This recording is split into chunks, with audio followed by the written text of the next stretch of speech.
Programang ito ay rated SPG, striktong patnubay at gabay ng magulang ang kailangan. Ito na nga ang hinihintay ni Olga dahil ang mga nangyayari ngayon ay bahagi ng kanyang mga plano. Ito kasi ang gusto ni Olga, ang magpatayan ang mag-amang Ramon at Tanggol.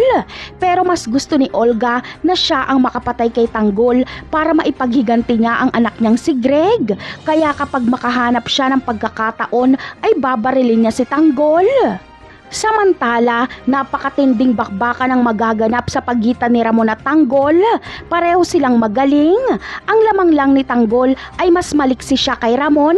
Pero ang lamang naman ni Ramon ay marami siyang mga tauhan. Alam ni Mokang na mapapahamak si Tanggol kapag magpatuloy pa ito. Kaya lalantad na siya para sumuko kay Ramon. Ngunit hindi papayag dito si Tanggol.